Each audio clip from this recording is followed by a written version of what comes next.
ಸಂತೋಷ. ಇಬ್ಬರು ಸೇರಿ ಯಾರ್ಯಾರು ಕ್ಯಾಂಡಿಡೇಟ್ ಏನೇನು ಸ್ಟೇಟ್ಮೆಂಟ್ಗಳು ಕೊಟ್ಟಿದ್ದಾರೆ ಅಂತ ನೀವೇ ನೋಡಿ.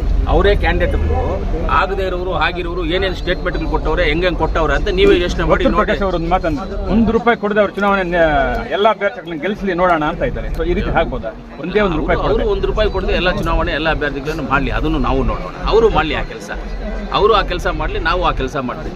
ಇಲ್ಲಾಂದ್ರೆ ಒಂದು ಕೆಲಸ ಮಾಡೋಣ. ವರ್ತೂರು ಪ್ರಕಾಶ್ಗೆ ನಾನು ಹೇಳ್ತೀನಿ, ಅವ್ರ ಅಭ್ಯರ್ಥಿಗಳು ನಮ್ಮ ಅಭ್ಯರ್ಥಿಗಳು, ನಮ್ಮ 17 ಜನ ಅವ್ರ 17 ಜನ, ಎಲ್ಲರನ್ನೂ ಕರ್ಕೊಂಡು ಹೋಗ್ಬಿಟ್ಟು, ಅಭ್ಯರ್ಥಿಗಳು ಇರೋದು ಬೇಡ ಅಲ್ಲಿ, ಎಲ್ಲರನ್ನೂ ಕರ್ಕೊಂಡು ಹೋಗ್ಬಿಟ್ಟು ಯಾವ್ದನ್ನ ಒಂದು ಊರಲ್ಲಿ ಟೂರಲ್ಲಿ ವರ್ತೂರು ಪ್ರಕಾಶ್, ನಾನು, CM ಶ್ರೀನಾಥ್, ಅವ್ರ ಕಡೆ 17 ಜನ ಅಭ್ಯರ್ಥಿಗಳು, ನಮ್ಮ ಕಡೆ 17 ಜನ ಅಭ್ಯರ್ಥಿಗಳು, ಎಲ್ಲರನ್ನೂ ಕರ್ಕೊಂಡು ಹೋಗ್ಬಿಟ್ಟು ಅವರು ಇನ್ಕ್ಲೂಡಿಂಗ್ ವರ್ತೂರು ಪ್ರಕಾಶ್, CM ಶ್ರೀನಾಥ್, ನಾನು ಎಲ್ಲಾದ್ರೂ ಅಂಡಮಾನ್ಗೆ ಇಟ್ಕೊಂಡು ಒಂದು ಟ್ರಿಪ್ ಮಾಡ್ಕೊಂಡು ಎಲೆಕ್ಷನ್ ಆದ್ಮೇಲೆ ಕೌಂಟಿಂಗ್ ಆದ್ಮೇಲೆ ಬರೋಣ. ಅಲ್ಲಿಂದ ಏನಾಗುತ್ತೆ ನೋಡಿ, ಜನ ಯಾರು ಓಟ್ ಹಾಕ್ತಾರೋ ನೋಡೋಣ. ಯಾರು ಕ್ಯಾನ್ವಾಸ್ ಮಾಡೋದು ಬೇಡ. ಪ್ರಶ್ನೆ, ಇಷ್ಟು ದಿನಗಳಿಂದ ಸುಮಾರು 3 ವರ್ಷಗಳಿಂದ ಅಂಜು ಬಲ್ಸು, ಪಂತೂರು ಮಂಜುನಾಥ್ ದೂರ ಇದ್ರು, ಈಗೆಲ್ಲ ಒಂದು ಆಗಿದ್ದಾರೆ. ಸೊ ಇದೇ ಕಂಟಿನ್ಯೂ ಆಗ್ಬೋದೆ ಸರ್? ತಾಲೂಕು ದೂರ ಇದೆ ಅಂತ ನೀವು ಅನ್ಕೊಳ್ತೀವಿ. ಯಾಕೆ ದೂರ ಇದೀವಿ? ಎಲ್ಲೂ ವೇದಿಕೆಯಲ್ಲಿ ಸೋಷಿಯಲ್ ಮೀಡಿಯಾದಲ್ಲಿ ಕಾಣಿಸ್ತಿಲ್ಲ. ಕೋಲಾರಲ್ಲಿ ಇದ್ದೀನಿ, ಅವ್ರು ಇಲ್ಲಿದ್ದಾರೆ. ನಾವು ಮಸ್ತಾಗಿ ಸಿಕ್ಕಿದ್ದು ಇಬ್ಬರು ಸೇರಿ ಯಾರ್ಯಾರು ಕ್ಯಾಂಡಿಡೇಟ್ ಏನೇನು ಸ್ಟೇಟ್ಮೆಂಟ್ಗಳು ಕೊಟ್ಟಿದ್ದಾರೆ ಅಂತ ನೀವೇ ನೋಡಿ.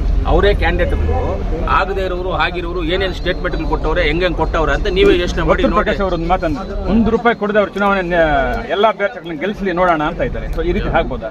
ಒಂದೇ ₹1 ಅವರು ₹1 ಕೊಡದೆ ಎಲ್ಲ ಚುನಾವಣೆ ಎಲ್ಲ ಅಭ್ಯರ್ಥಿಗಳನ್ನು ಮಾಡಲಿ, ಅದನ್ನು ನಾವು ನೋಡೋಣ. ಅವರು ಮಾಡಲಿ ಆ ಕೆಲಸ, ಅವರು ಆ ಕೆಲಸ ಮಾಡಲಿ, ನಾವು ಆ ಕೆಲಸ ಮಾಡ್ತೀವಿ. ಇಲ್ಲಾಂದ್ರೆ ಒಂದು ಕೆಲಸ ಮಾಡೋಣ. ವರ್ತೂರು ಪ್ರಕಾಶ್ಗೆ ನಾನು ಹೇಳ್ತೀನಿ, ಅವ್ರ ಅಭ್ಯರ್ಥಿಗಳು ನಮ್ಮ ಅಭ್ಯರ್ಥಿಗಳು, ನಮ್ಮ 17 ಜನ ಅವ್ರ 17 ಜನ, ಎಲ್ಲರನ್ನೂ ಕರ್ಕೊಂಡು ಹೋಗ್ಬಿಟ್ಟು, ಅಭ್ಯರ್ಥಿಗಳು ಇರೋದು ಬೇಡ ಅಲ್ಲಿ, ಎಲ್ಲರನ್ನೂ ಕರ್ಕೊಂಡು ಹೋಗ್ಬಿಟ್ಟು ಯಾವ್ದನ್ನ ಒಂದು ಊರಲ್ಲಿ ಟೂರಲ್ಲಿ ವರ್ತೂರು ಪ್ರಕಾಶ್, ನಾನು, CM ಶ್ರೀನಾಥ್, ಅವ್ರ ಕಡೆ 17 ಜನ ಅಭ್ಯರ್ಥಿಗಳು, ನಮ್ಮ ಕಡೆ 17 ಜನ ಅಭ್ಯರ್ಥಿಗಳು, ಎಲ್ಲರನ್ನೂ ಕರ್ಕೊಂಡು ಹೋಗ್ಬಿಟ್ಟು ಅವರು ಇನ್ಕ್ಲೂಡಿಂಗ್ ವರ್ತೂರು ಪ್ರಕಾಶ್, CM ಶ್ರೀನಾಥ್, ನಾನು ಎಲ್ಲಾದ್ರೂ ಅಂಡಮಾನ್ಗೆ ಇಟ್ಕೊಂಡು ಒಂದು ಟ್ರಿಪ್ ಮಾಡ್ಕೊಂಡು ಎಲೆಕ್ಷನ್ ಆದ್ಮೇಲೆ ಕೌಂಟಿಂಗ್ ಆದ್ಮೇಲೆ ಬರೋಣ. ಅಲ್ಲಿಂದ ಏನಾಗುತ್ತೆ ನೋಡಿ, ಜನ ಯಾರು ಓಟ್ ಹಾಕ್ತಾರೋ ನೋಡೋಣ. ಯಾರು ಕ್ಯಾನ್ವಾಸ್ ಮಾಡೋದು ಬೇಡ. ಪ್ರಶ್ನೆ, ಇಷ್ಟು ದಿನಗಳಿಂದ ಸುಮಾರು 3 ವರ್ಷಗಳಿಂದ ಅಂಜು ಬಲ್ಸು, ಪಂತೂರು ಮಂಜುನಾಥ್ ದೂರ ಇದ್ರು, ಈಗೆಲ್ಲ ಒಂದು ಆಗಿದ್ದಾರೆ. ಸೊ ಇದೇ ಕಂಟಿನ್ಯೂ ಆಗ್ಬೋದೆ ಸರ್? ತಾಲೂಕು ದೂರ ಇದೆ ಅಂತ ನೀವು ಅನ್ಕೊಳ್ತೀವಿ. ಯಾಕೆ ದೂರ ಇದೀವಿ? ಎಲ್ಲೂ ವೇದಿಕೆಯಲ್ಲಿ ಸೋಷಿಯಲ್ ಮೀಡಿಯಾದಲ್ಲಿ ಕಾಣಿಸ್ತಿಲ್ಲ. ಕೋಲಾರಲ್ಲಿ ಇದ್ದೀನಿ, ಅವ್ರು ಇಲ್ಲಿದ್ದಾರೆ. ನಾವು ಮಸ್ತ್